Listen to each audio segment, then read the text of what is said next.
माझ्या बिबीतारपळ गटातील तमाम आदरणीय वडीलधारी मंडळी, माता भगिनी आणि माझ्या कष्टाळू तरुण मित्रांनो, नमस्कार.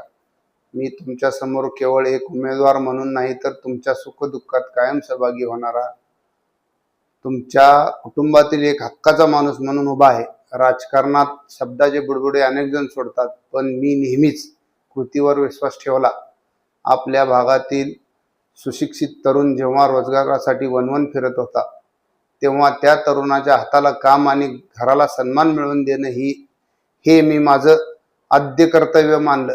आणि जेव्हा माझ्या या भावांच्या डोळ्यात भविष्याबद्दल आत्मविश्वास दिसतो, तेव्हा मला मिळालेली पोचपावती कोणत्याही विजयापेक्षा मोठी वाटते. गेल्या काही वर्षात मी तुमच्याशी एक विश्वासाचं नातं विणलं आहे. मला केवळ सत्तेची खुर्ची नको आहे, तर आपल्या गटाचा कायापालट करणारा महामेरू उभा करायचा आहे.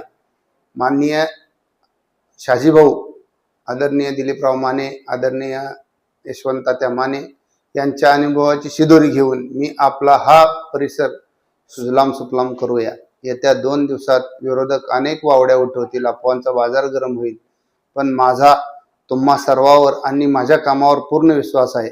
ज्या हाताने तुमच्या लेकरांच्या भविष्याला आकार दिला, ज्या हाताने संकट काळात मदतीची सावली धरली, त्या हातांना येत्या निवडणुकीत अधिक बळकट करा. तुमच्या विश्वासाला तडा जाऊ देणार नाही आणि 5 वर्षाच्या अखंड सेवेतून नक्कीच फेडेन, हा माझा शब्द आहे.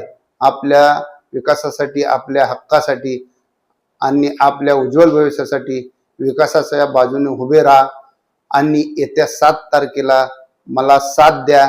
मी पुढचे 5 वर्ष तुम्हाला साथ देतो, ही नम्र विनंती. धन्यवाद.